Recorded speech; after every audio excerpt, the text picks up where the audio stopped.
Imagine a man standing in the center of, well, a really crowded room, and he's looking at this group of deeply religious people with an expression of just absolute terrifying Yeah, rage. a real visceral anger. Right. But at the exact same time, he is simultaneously weeping over them, Yeah, just in profound grief. So welcome to a brand new deep dive on reform thinking. it's great to be here. And look, whether you are, actively prepping for a really rigorous theological discussion or trying to understand the historical bedrock of your own faith, or honestly, if you're just insanely curious about the raw realities of biblical history, this deep dive is crafted exactly for you. It really is. Because today we are focusing all of our attention on this incredibly specific, like microscopic moment in time. We are unpacking a single explosive verse of Scripture, just one verse, Mark chapter 3, verse 5. And it is genuinely astonishing how much theological weight that a single verse can actually carry. I mean, we're pulling apart the historical context of the Greek morphology and the deep theological implications of this one exact moment in a Galilean synagogue. Just one moment. Right. Jesus of Nazareth encounters a man with a paralyzed, withered hand. But, they aren't alone. They are completely surrounded by a crowd of highly influential, deeply hostile religious leaders, the Pharisees. And this is exactly where we have to, well, completely shatter our modern expectations, right? Because the paradox at the center of this event is just jarring. It really is. It doesn't fit our usual mold. No, not at all. The modern world, and frankly, if we are being totally honest here, a lot of modern churches, they often picture Jesus as this endlessly soft, exclusively tolerant, passive moral teacher. A guru of good vibes, basically. Exactly, a guru of good vibes, a guy who just nods and smiles at absolutely everything. But in Mark 3.5, he looks at a religious crowd with holy anger. I mean, he is furious. Furious, and yet crushed with grief at the same time. Right. At the exact same moment, he is crushed with grief for them. So we are going to explore how perfect wrath and perfect grief can just coexist in the same person. And we need to figure out how a simple act of medical healing provoked this immediate, premeditated murder plot on the Sabbath. Yeah, because to understand why a healing caused such a visceral, violent reaction, we cannot just look at the miracle itself. I mean, we have to look at the powder keg of first-century Sabbath law that Jesus walked right into. A total powder keg. You really cannot isolate this miracle from its environment, because first-century Galilee was, well, it was a pressure cooker. Politically, you have the overarching, suffocating dominance of the Roman Empire. Right, Rome is everywhere. Rome is everywhere, and locally, the region is governed by Herod Antipas, who is just a puppet king. But if you are an ordinary Jewish citizen living your daily life in Galilee, your day-to-day reality, your social standing, your religious life, all of it was absolutely dictated by the Pharisees and the scribes. They were the ones on the ground. Exactly. They were the moral and cultural gatekeepers of that whole society, and the supreme battleground of their authority, like the hill they were absolutely willing to die on, was the Sabbath. Oh, wait, let's trace this back for a second. Because the Sabbath wasn't supposed to be a battleground, was it? I mean, when God instituted it, it wasn't meant to be this oppressive instrument of control. Oh, not at all. It was meant to be a tremendous, gracious gift. If we actually look back at the Old Covenant, the Sabbath was established all the way back in Genesis 2. It was a creation ordinance. Right, God rested on the seventh day. He did, setting a pattern for human flourishing. And then later in Exodus 31, it is codified as this covenantal sign between God and Israel. It was designed by God to provide, much-needed physical rest for weary laborers, servants, and even livestock. So it was actually a mercy. A profound mercy. It was a day to call the community away from the daily grind of economic survival and bring them into joyful, holy worship. And most importantly, it was meant to point forward to the ultimate spiritual rest that God promises his people. Okay, but by the time Jesus steps into this Galilean synagogue in the first century, that gracious, beautiful gift had been, well, entirely hijacked. Hijacked is the perfect word for it. So hijacked how? Give us the historical reality here. What did it actually feel like to live under this hijacked system on a random Saturday in Galilee? Well, what happened over the centuries was the development of thousands of oral traditions. And these traditions were eventually codified in the Mishnah, specifically a massive tractate called Sabbath. Okay. The religious leaders, basically in an attempt to protect the law of Moses from being broken, they built what they called fences around the Torah. Fences. Like buffer zones. Exactly, buffer zones. Yeah. The logic was, If the Torah says do not work on the Sabbath, we need to define exactly what work is and then create extra rules so you don't even come close to accidentally working. So they basically over-engineered the law. They completely over-engineered it. They established 39 prohibited categories of work, which were known as the avat melaka. 39 distinct categories of things you absolutely cannot do. Yes. And these weren't just, broad philosophical ideas either.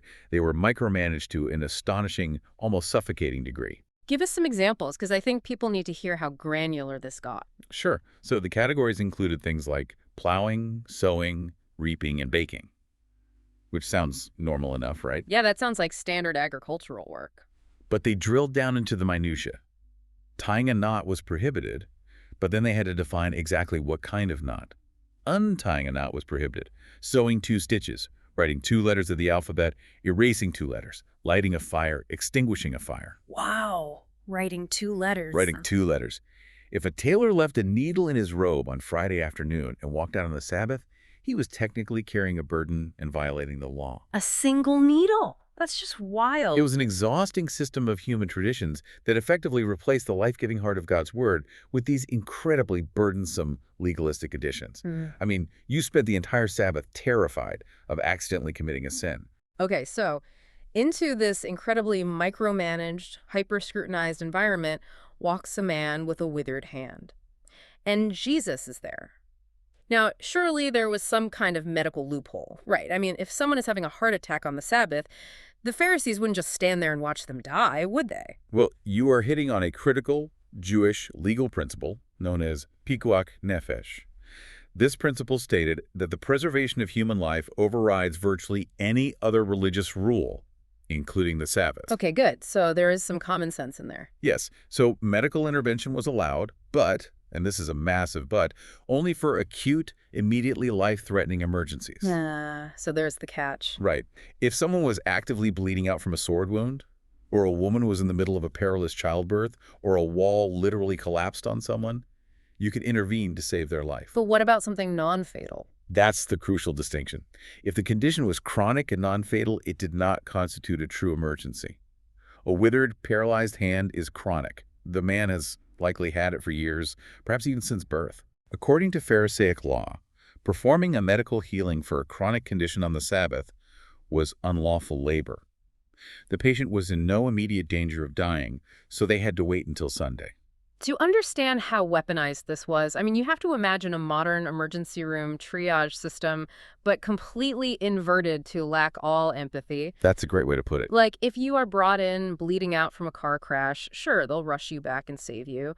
But if you come in with a chronic condition, something that has plagued you and caused you suffering for a decade, like this man's withered hand, the doctors don't just say, take a seat. No, they don't. They say, you have to sit in the waiting room until tomorrow, and if any doctor in this hospital tries to ease your suffering right now, we're going to revoke their medical license, charge them with a crime, and throw them in prison. That is exactly the dynamic. So healing this man now on the Sabbath wasn't a matter of medical urgency at all. The man wasn't going to die if Jesus waited 24 hours. Therefore, Jesus healing him at that exact moment was a deliberate, targeted, theological provocation. That is precisely it.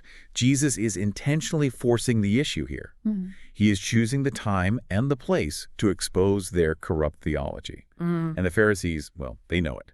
They know what he's doing. Oh, absolutely. Yeah. The text leading up to this moment notes that the Pharisees were watching him closely. Think about the atmosphere in that synagogue. The synagogue is supposed to be a place of prayer, right? A place where the community gathers to hear the word of God and be shepherded. Right, a sanctuary. But they weren't there to worship. They were there as a hostile surveillance unit.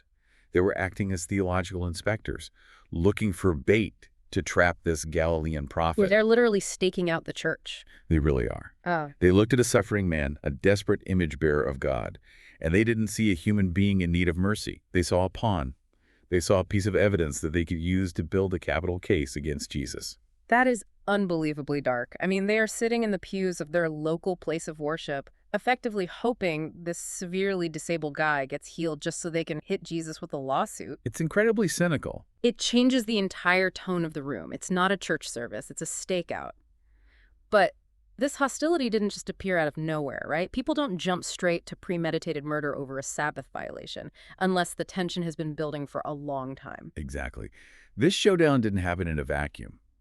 If we look at the broader literary context, the Gospel of Mark doesn't just randomly drop this story in.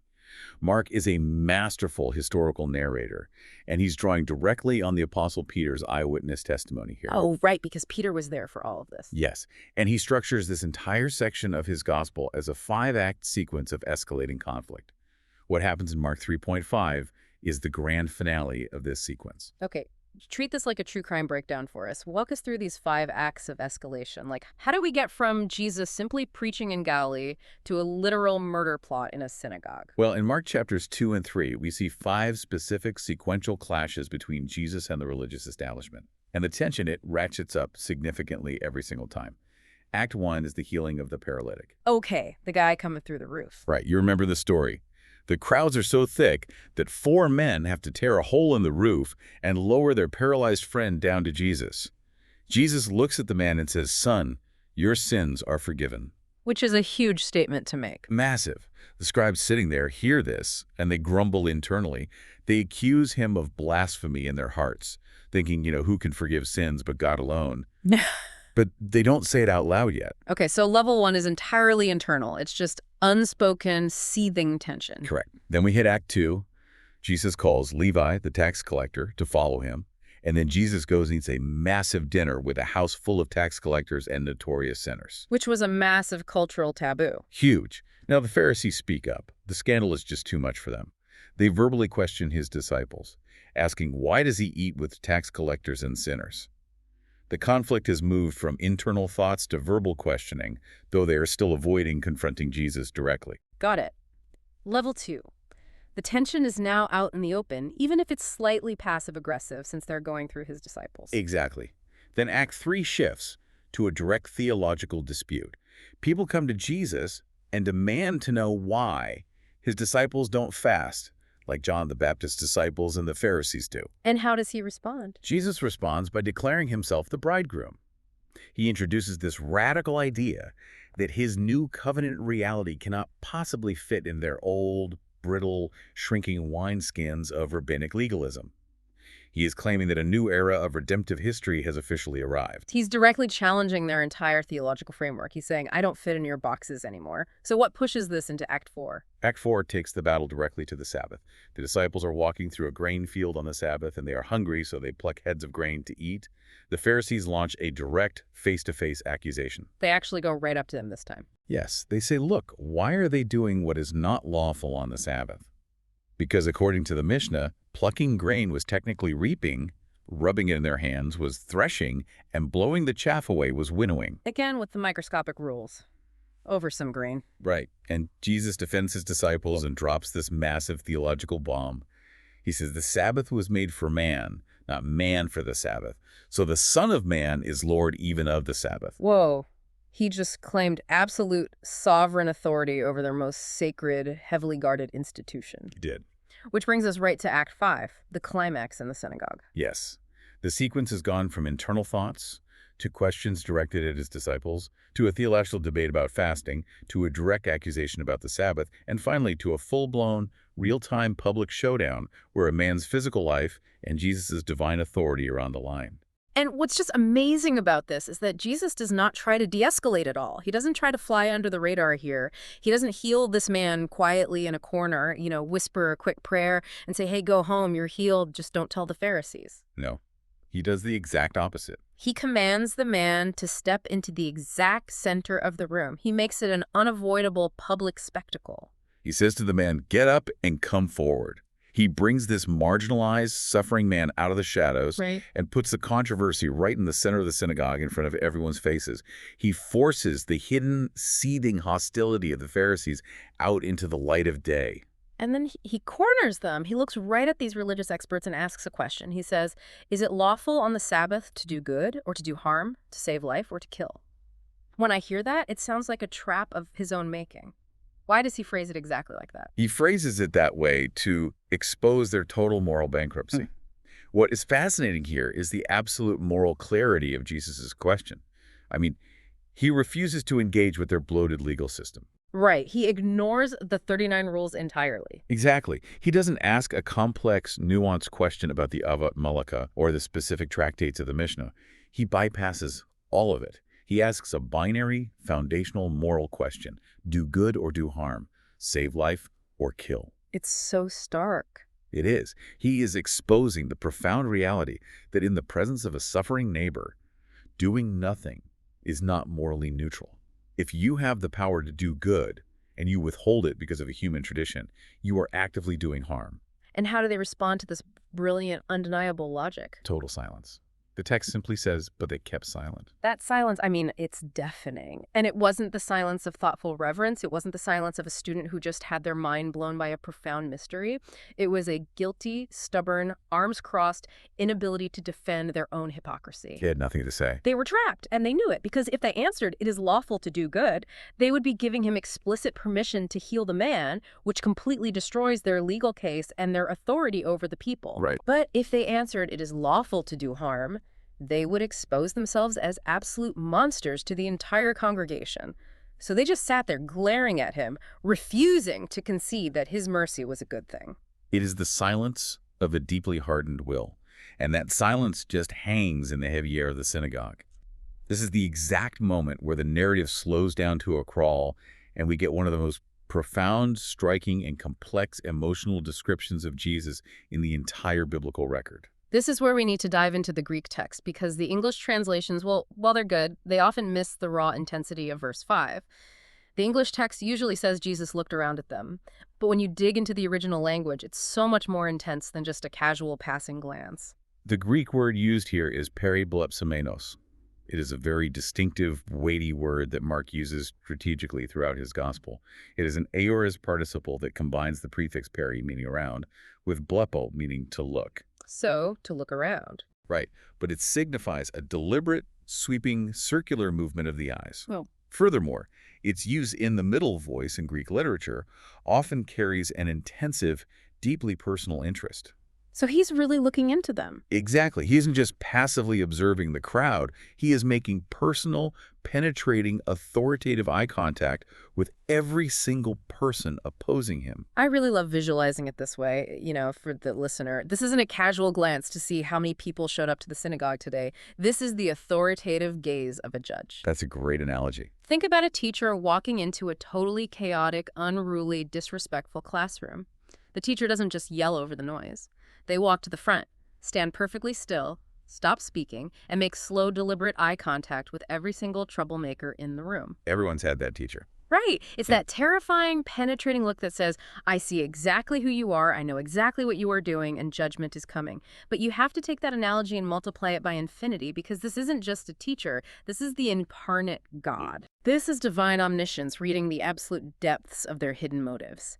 He sees the malice, the pride, the jealousy, and the murderous intent hiding right under their pristine religious robes. That is an excellent way to conceptualize the physical action. And the text tells us exactly what emotion fueled that sweeping gaze. Mark writes that he looked around at them, met orge, meaning with holy anger. Now, when I hear the word anger, I immediately picture someone losing their temper. Someone flying off the handle, throwing things, acting irrationally just because their ego got bruised. But that doesn't fit with a sinless Jesus. So what kind of anger is this Greek word actually describing? The Greek language is highly precise when it comes to human emotions. There are different words for anger. The most common alternative is thymos, which describes a sudden, explosive, volatile burst of temper. Like a hothead? Right. Think of a match flaring up or a volcano erupting. It's passionate, hot, and often out of control, but it burns out quickly. But orge is fundamentally different. Orge is a settled, controlled, abiding, deep-seated, holy displeasure.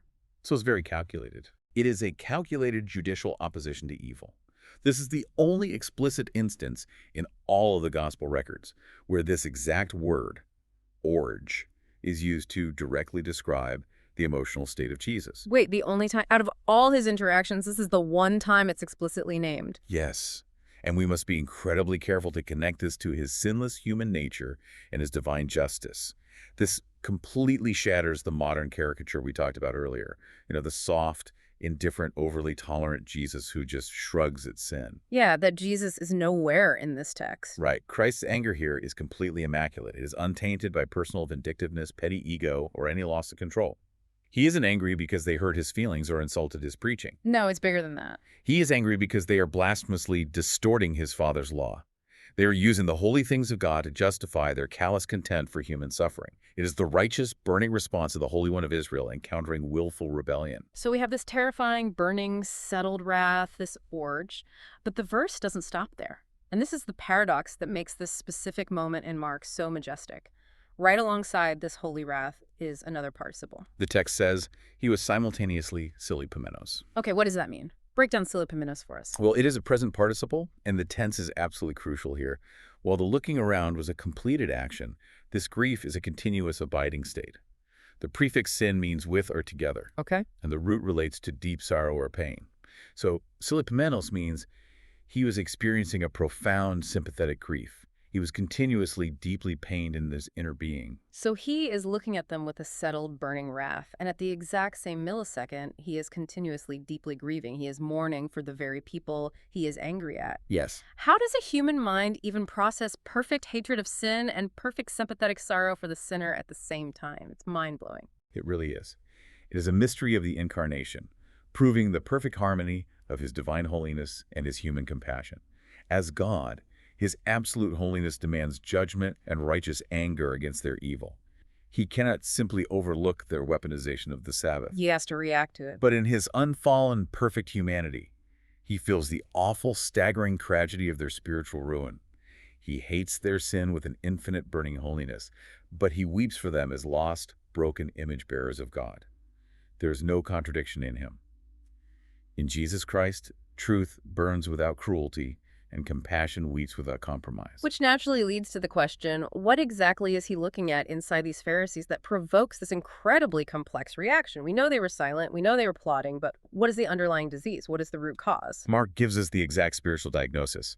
Jesus is grieved at the porosis cardias, which is the hardness or petrification of their hearts. The medical background of this word porosis is fascinating because it's not just a poetic metaphor about being stubborn, is it? Not at all. The word porosis derives directly from ancient Greek medical literature. Physicians like Hippocrates used it to describe the formation of a bony callus. The bone callus. Yeah, we refer to the calcification or petrification of tissue. Imagine a highly flexible joint that suffers trauma or disease, and over time, it becomes completely fused and calcified with excess bone, rendering that part of the body entirely numb, rigid, insensate, and dead to all feeling. A literal turning to stone inside the body. Exactly. Metaphorically, Mark is using this vivid medical term to describe the spiritual calcification of their moral center, their heart. In biblical anthropology, the heart isn't just the organ that pumps blood, nor is it merely the seat of emotions like we think of it today. It's much more than that. The heart is the control center. It is the seat of reasoning, will, desire, and moral response. Their hearts had become a bony callus. They were completely immune to divine truth. They were totally numb. Completely. They could watch a supernatural miracle of mercy, they could hear the voice of the Son of God, and feel absolutely nothing but cold, calculated hostility. This is where we have to talk about the terrifying danger of dead religion, because this reveals a massive theological truth. Unregenerate religious formalism, going through all the motions of worship without a transformed inner nature, actually blinds human beings to mercy. It's a blinding force. These Pharisees had the scriptures memorized, they had the creeds down perfectly, they rigorously kept the Sabbath rules, they went to the synagogue every single week, and yet their hearts were functionally dead. They were spiritual stones dressed in religious garments. It is the terrifying reality of being outwardly so close to the things of God, yet being entirely internally alienated from the life of God. I have to pause and draw out the sheer, terrifying irony of this for us to really feel it. The Pharisees were using the holy law of God as a weapon against the grace of God. It's incredibly twisted. Think about how twisted that is.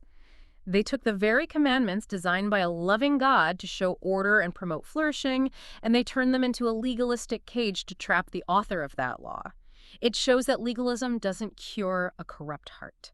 It doesn't make you a better person. It just gives a corrupt heart a highly sophisticated, respectable, religious mask to hide behind. Absolutely. You can literally be the most outwardly religious, rule-keeping person in the room and be harboring a totally petrified heart.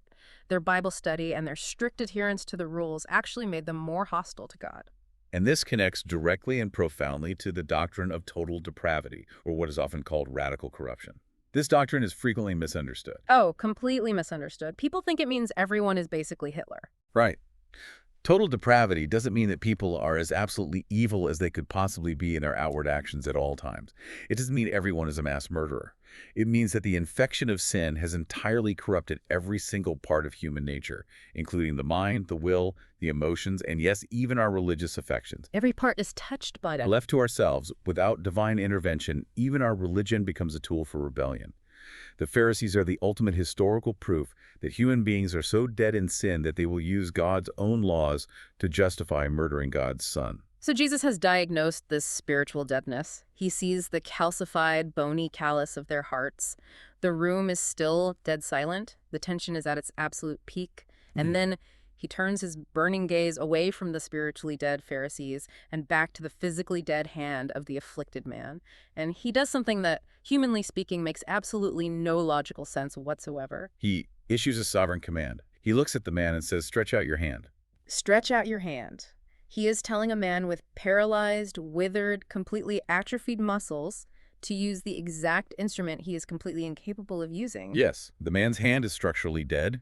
The nerves do not fire. The muscles have wasted away. He has absolutely no natural physical ability to comply with the command Jesus just gave him. It's like telling a blind man to read a street sign to prove that he wants to see, or telling a corpse to perform CPR on itself.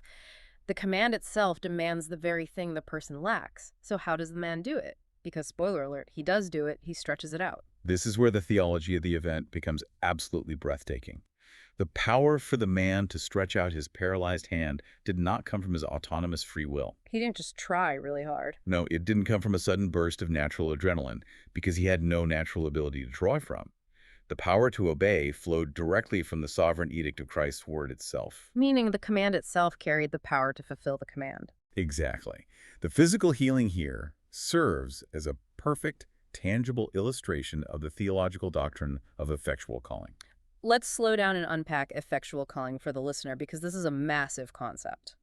Effectual calling is the teaching that when God calls a spiritually dead sinner to salvation, he doesn't just issue a polite invitation and wait for the sinner to muster up the natural moral strength to respond. Because dead people can't respond. Right. Dead people cannot respond to invitations.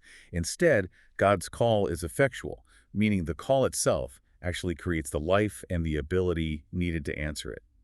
Think of Jesus standing outside the tomb of Lazarus. Lazarus has been dead for 4 days. Very bad. Jesus says, "Lazarus, come out."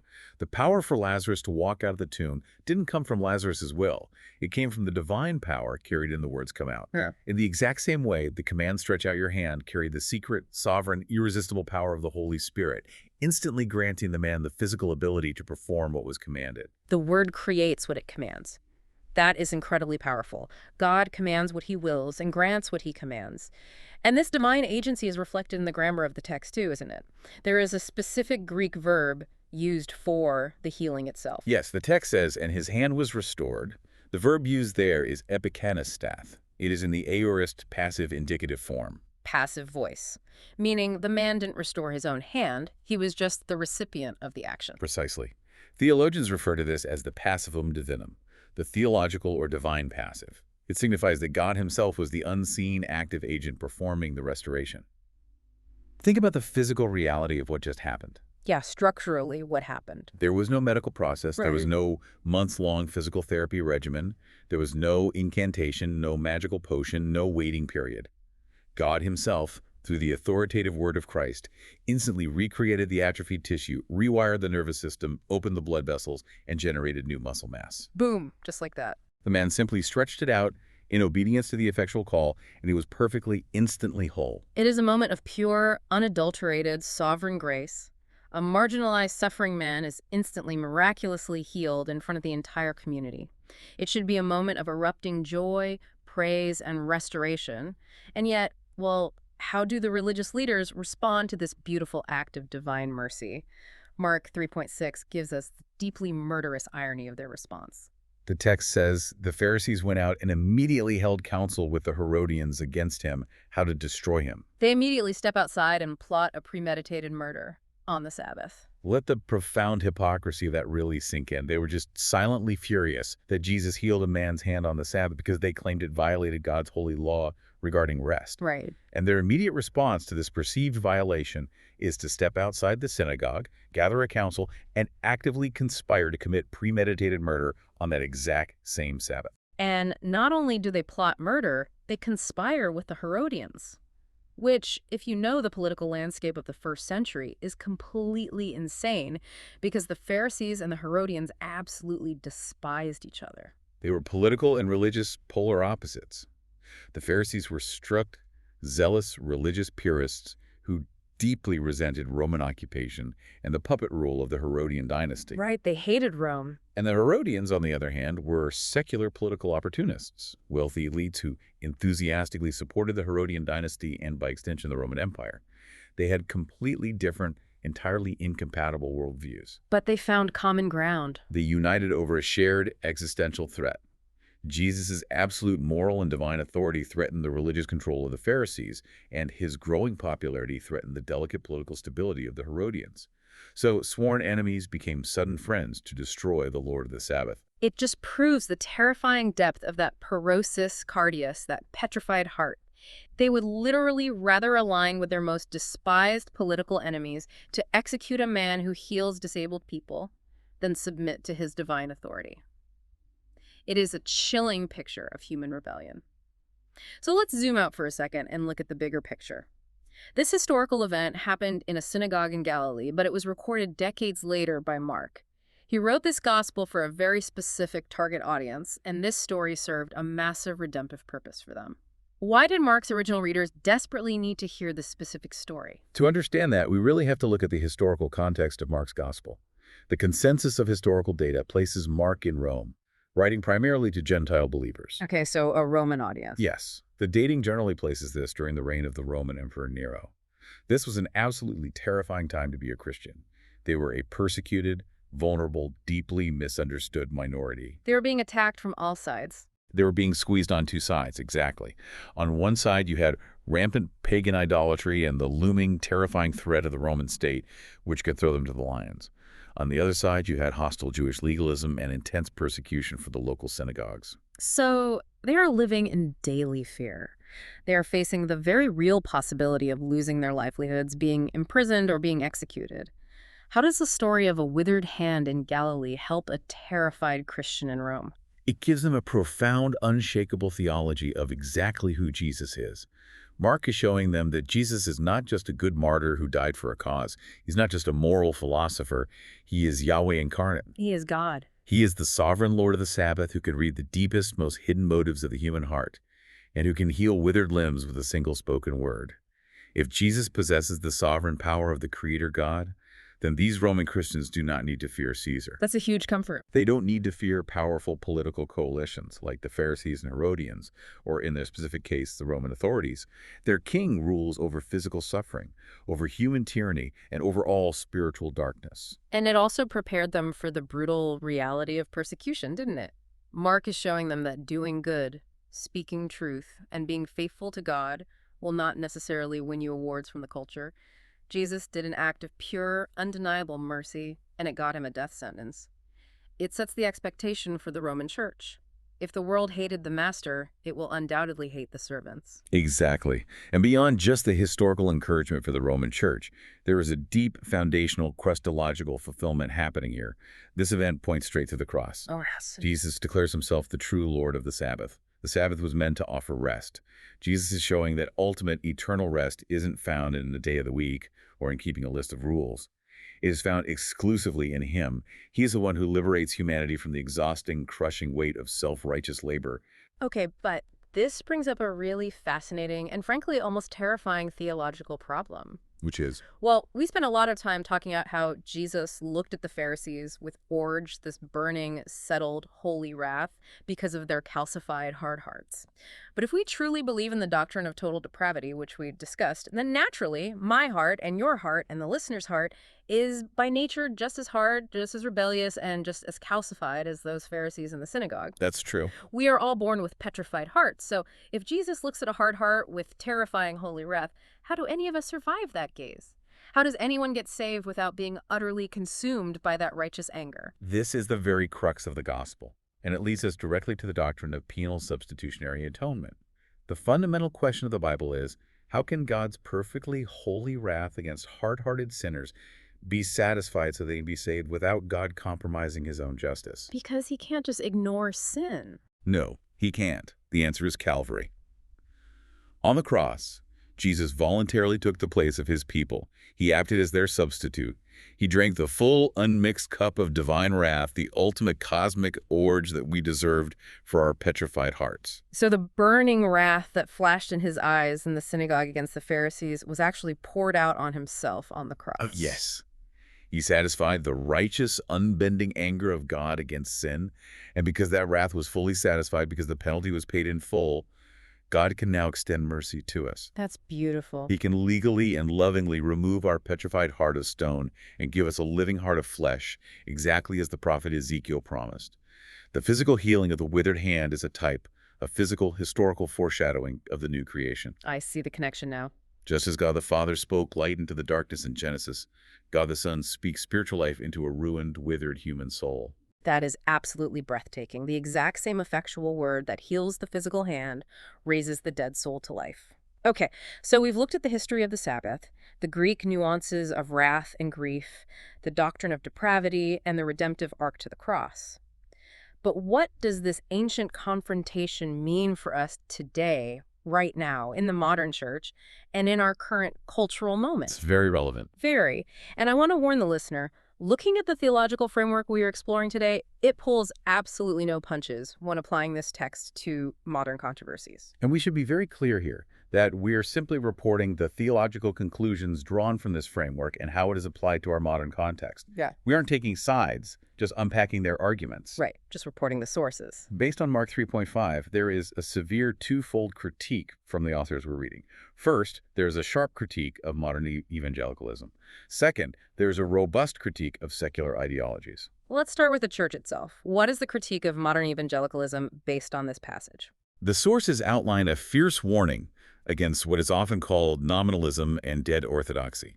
The text proves that it is entirely possible to have the correct theology in your head, to attend a biblically sound church, to know the historic creeds, and yet have a heart as petrified and cold as a first-century Pharisee. You can have the facts right, but the heart wrong. Exactly. The authors argue that if your intellectual theology lacks genuine love, mercy, and a brokenness for the lost, it is dead.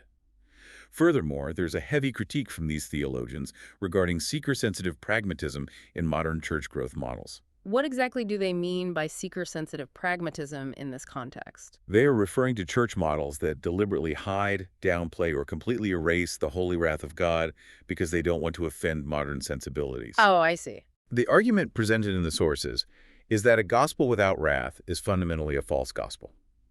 If you preach a Jesus who never experiences orge, who is never fiercely angry at sin and rebellion, they say you are preaching a modern fabricated plastic Jesus. You are not preaching the historic biblical Christ of Mark 3.5. The argument is basically that to truly understand the depths of the love of God, you have to understand the terrifying reality of the wrath of God. You can't have the weeping without the anger because the anger proves he cares about justice. Okay, what about the critique of the broader culture and secular ideologies? Well, from this theological framework, there is an explicit rejection of liberal theology, which historically attempts to strip Christ of his divine authority and treats his supernatural miracles like healing the withered hand as mere myths or moral fables. Right. But the critique goes further into contemporary cultural issues. The authors explicitly reject secular social justice movements and frameworks like critical race theory. How do they connect something like CRT or secular social justice back to a healing in Mark 3.5? The assertion from these theologians is that these secular ideologies attempt to diagnose and solve the world's deep problems based entirely on worldly categories. Things like historical grievance, group power dynamics, and external systemic structures. Okay, so focusing on the external. Yes. And their argument is that this entirely misses the true, universal root of the human problem, which Mark 3.5 exposes so clearly.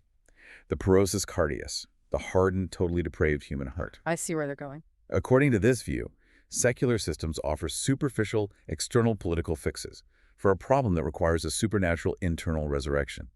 They argue that true justice, true equity, and true mercy can only come through regeneration by the gospel of Jesus Christ, not through secular political theories or social restructuring. So they're basically saying the Pharisees thought they had the perfect system to fix the world through religious rules. Modern secularists think they have the perfect system to fix the world through social restructuring and power redistribution. But both sides completely ignore the foundational fact that the human heart is a stone that only Christ can bring to life. That is a very accurate summary of the theological argument they present. External rules, whether religious or secular, cannot cure a dead heart. And this leads directly to the final, ultimate call to the individual listener that these sources make. The challenge presented by this text is for every single person to recognize their own absolute helplessness. Which is hard for us to admit. It is. But the man with the withered hand couldn't heal himself with physical therapy. We cannot cure our own sinful hearts with moral effort.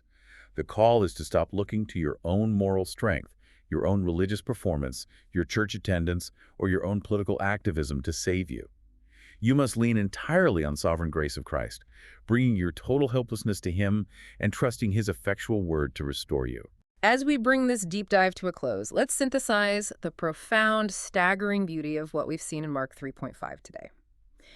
It is truly incredible that in a single short verse, we see the absolute terrifying holiness of God burning against sin. We really do. We see the horrifying depths of human depravity in the stubborn, murderous silence of the Pharisees. We see the weeping, deeply sympathetic compassion of our mediator. And we see the irresistible, miraculous power of sovereign grace as a withered hand is instantly, flawlessly restored. It is the entire grand drama of redemptive history, just distilled right down into a few tense seconds in a Galilean synagogue. It really is. And I want to leave you, the listener, with a final provocative thought to mull over as you go about your day. We've talked a lot about petrified hearts and the complex tension between holy anger and sympathetic grief. We live today in a hyper-connected digital age that is largely characterized by outrage culture. Oh, hevel. We are constantly expressing anger online. We are furious about politics. We are furious about culture. We are furious about what someone posted on social media 10 minutes ago. Yet, psychological and sociological studies show we are increasingly callous, numb, and entirely detached from actual, tangible human suffering. Which is a very dangerous, toxic combination for the human soul. Ask yourself this. Have we perfectly inverted the character of Christ? Jesus demonstrated perfect holy anger against sin and profound, weeping, sympathetic grief for the sinner. Are we, as we scroll through our modern algorithms, practicing an unholy, petty anger with absolutely zero sympathetic grief? That's a sobering thought. Are we proving that the petrified heart of the Pharisee isn't just an ancient relic from the first century, but is alive and well, actively calcifying our own hearts right now? It is a question that demands deep, uncomfortable self-examination from all of us. Are we merely watching for someone to make a mistake so we can publicly accuse them and cancel them? Or are we weeping for their restoration? Exactly. May we be a people who weep for restoration. I want to thank you so much for joining us on this deep dive on reformed thinking. Keep exploring, keep questioning, and keep letting the word challenge the hardness of your own heart. We'll catch you next time.